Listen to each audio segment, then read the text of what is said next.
கணித்திற்கும் பெருமதிப்பிற்கும் மரியாதைக்கும் உரித்தான எனதருமை மாணவ செல்வங்களே,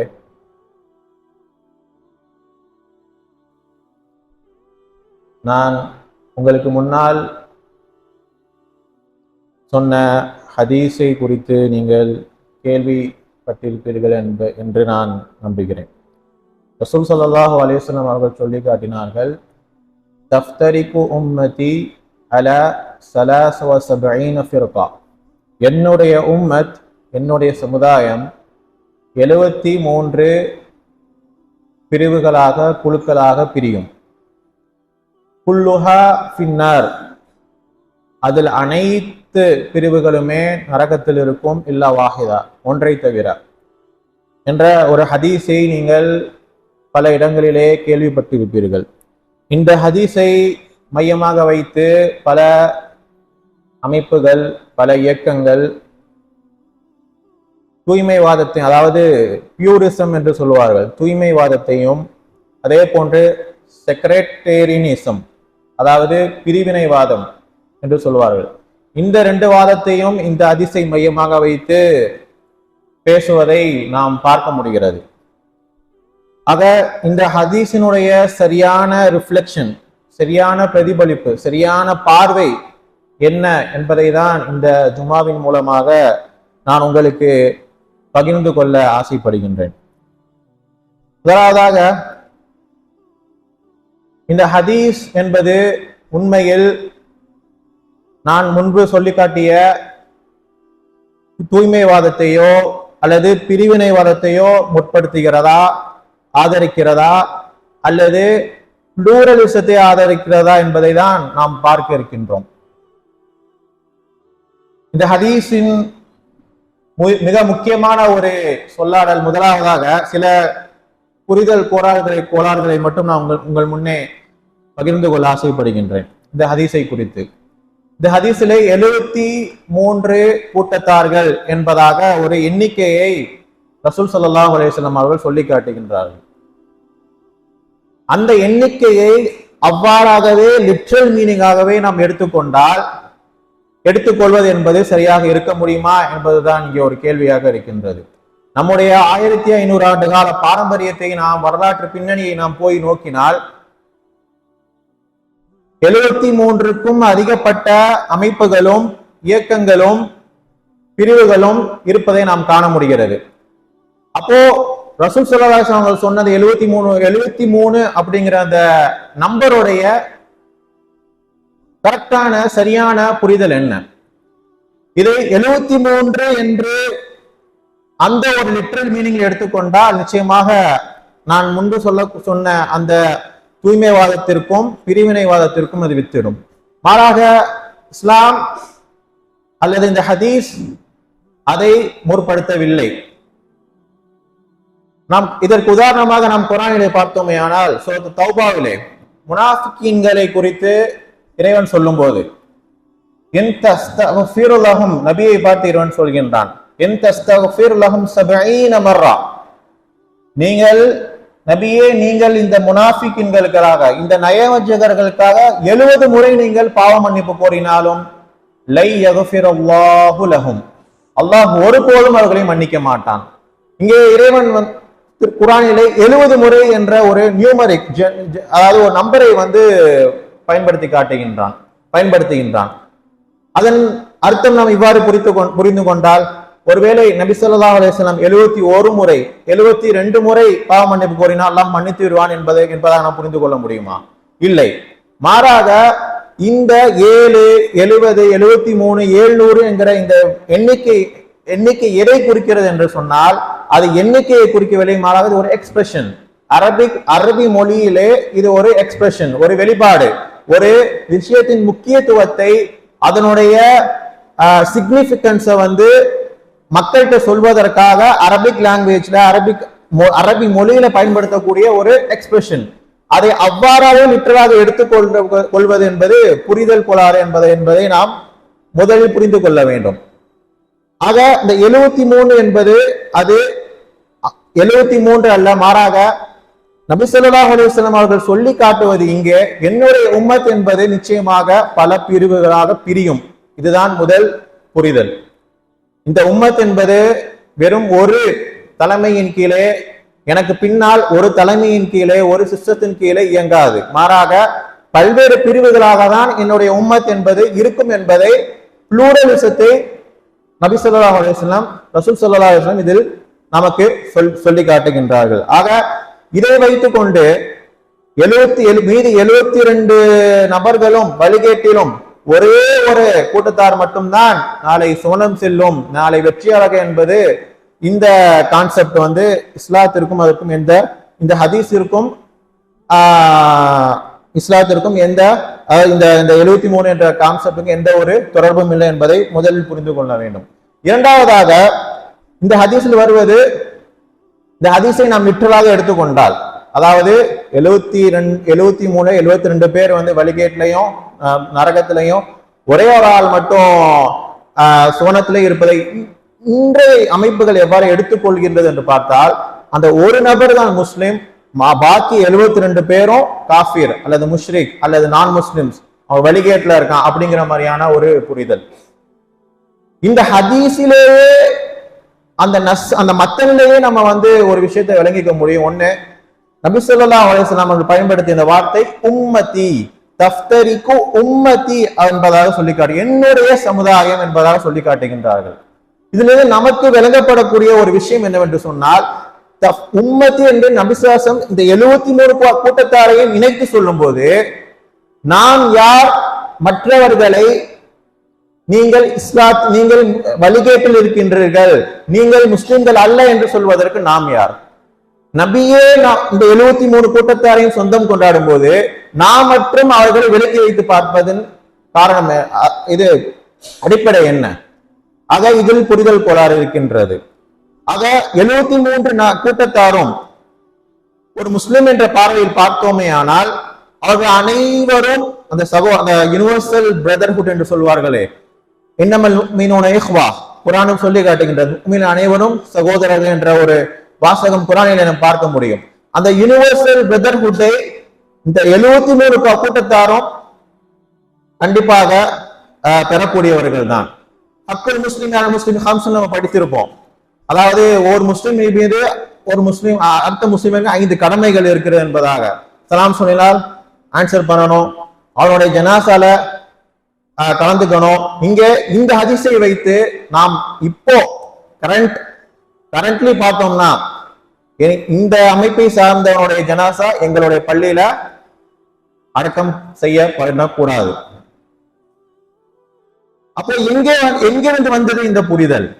அப்போ இந்த ஹதீஸை குறித்த சரியான புரிதல் இல்லாததுதான் இந்த மாதிரியான வாதங்கள், தூய்மைவாதம்.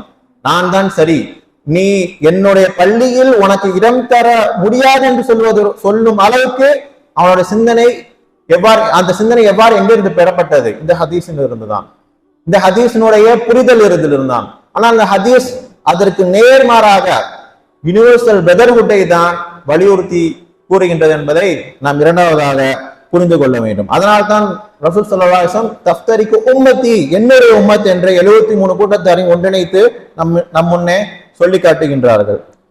மூன்றாவதாக, இந்த ஹதீஸினுடைய மிக பிரச்சனைக்குரிய ஒரு வாசகம், குல்லுஹா ஃபின்னார் இல்லா வாஹிதா, அனைத்து 72 கூட்டத்தாரும் நாளை நரகத்தில் இருப்பார்கள், ஒரே ஒரு கூட்டத்தார் மட்டும்தான் சொர்க்கத்தில் இருப்பாங்கன்னு சொல்லிட்டு ஹதீஸ்ல வருது. ஈவன் தோ இந்த ஹதீஸ் அத்தன்டிக்கா இருந்தாலும் சஹீஹா இருந்தாலும், சில முஹத்திஸீன்கள், சில அறிஞர்கள் இந்த ஹதீஸினுடைய மத்தன்ல இந்த கடைசி 4 வார்த்தை இருக்கு இல்லையா, குல்லுஹா ஃபின்னார் இல்லா வாஹிதாங்கிற இந்த வாசகத்துக்கான நம்பகத்தன்மையை மட்டும் கேள்விக்குறியாக்குறாங்க. இமாம் ஷவுகானி ரஹ்மஹுல்லா, இமாம் இப்னு ஹஸம் ரஹ்மஹுல்லாலாம் இந்த ஹதீஸ்ல இந்த வார்த்தை சாராதது, இந்த ஹதீஸை சாராதது, இது இட்டுக்கட்டு சொல்லப்பட்டக்கூடிய வார்த்தை என்பதாக சில அறிஞர்கள் இதில் கருத்து வேறுபாடு கொண்டிருக்கின்றனர். ஆனால் பெரும்பான்மையாக இந்த ஹதீஸை முழுவதுமாக சஹீஹ் என்று நமக்கு சஹீஹ் என்று சொல்லித் தருகின்றார்கள். ஈவன் தோ நம்ம அந்த ஹதீஸை அவ்வாறாகவே சஹீஹ் என்றும் அத்தன்டிசிட்டியோடு நம்ம எடுத்துக்கொண்டாலும் அதனுடைய புரிதல் என்ன? குல்லுஹா ஃபின்னார் என்பது ஒருவன் இந்த அமைப்பை சார்ந்ததனால் இந்த நாளை மறுமையில் வெற்றி பெறுவான் என்பதை சுட்டி காட்டுகின்றதா? மாறாக வேற எதை அடிப்படையில் நாம் புரிந்து கொள்ள வேண்டும். பொதுவாக குரானிலே வயது இருக்கின்றது, வயது இருக்கின்றது. வயது என்று சொன்னால் பிராமிஸ், வாக்குறுதி. வயது என்று சொன்னால் த்ரெட்டனிங், அல்லாஹ் எச்சரிக்கை செய்வான்.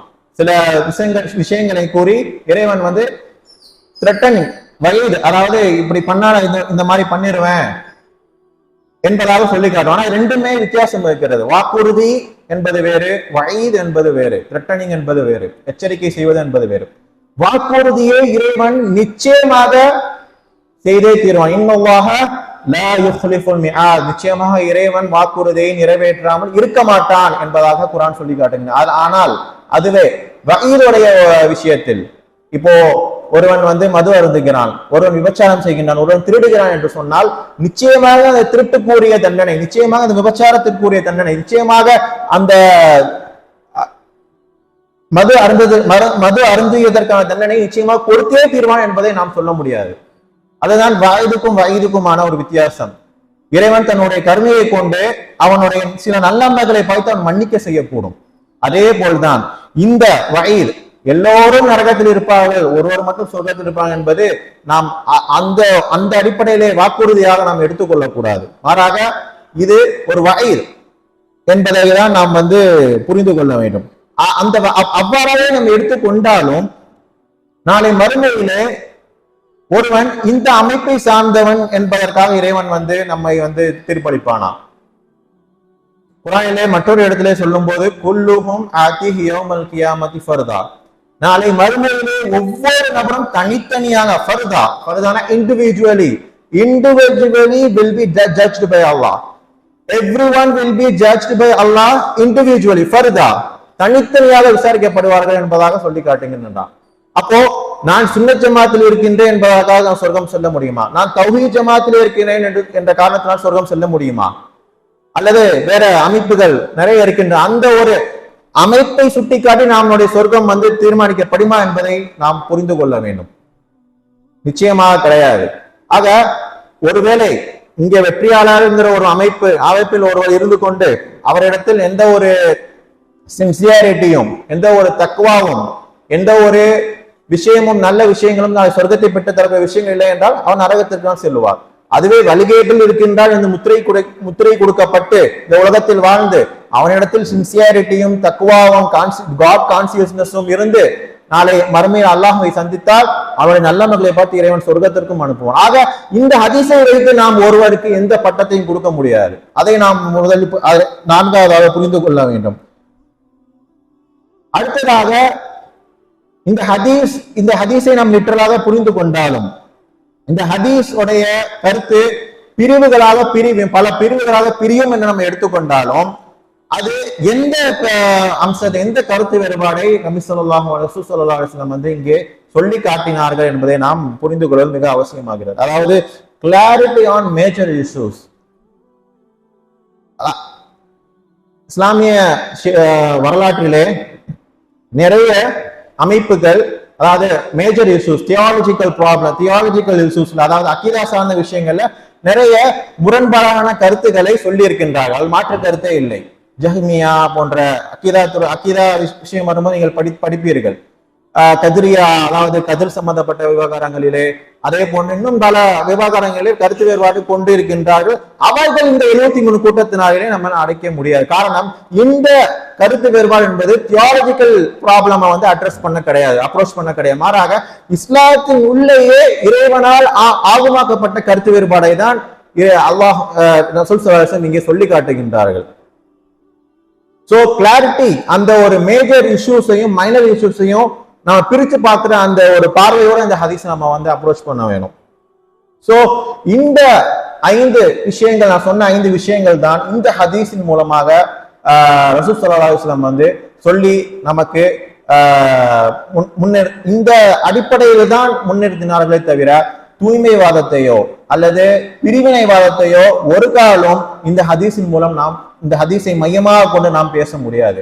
மாறாக இந்த ஹதீஸை கொண்டு நாம் பேச வேண்டிய விஷயம் என்ன? ப்ளூரலிசம், அதாவது பன்முகத்தன்மை.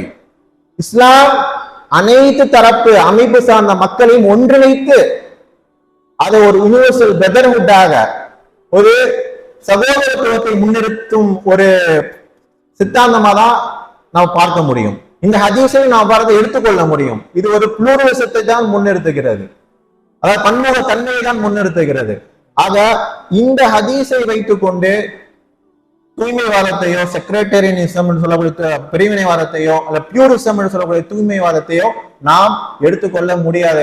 குரானிலேயே இறைவன் சொல்லி காட்டும், நீங்கள் உங்களை நீங்களே தூய்மைப்படுத்திக் கொள்ளாதீர்கள், அல்லாஹ் யஅலமு மன் இத்தகா, அல்லாஹ்தான் அறிவான் யார் இறையச்சம் உடையவர் என்பதை. இன்ன அக்ரமக்கும் இன்தல்லாஹி அத்காக்கும், உங்களில் சிறந்தவர் யார் என்று சொன்னால் அதுக்கு ஒரே கிரைட்டீரியா தக்வா என்பதாக இறைவன் சொல்லி காட்டுகின்றான். ஆக இந்த ஹதீஸை மையமாக வைத்து நாம் தூய்மைவாதத்தையோ பிரிவினைவாதத்தையோ பேச நமக்கு எந்த விதத்திலும் உரிமை கிடையாது. அவ்வாறு பேசுவது என்பது இஸ்லாத்திற்கு மாறானது.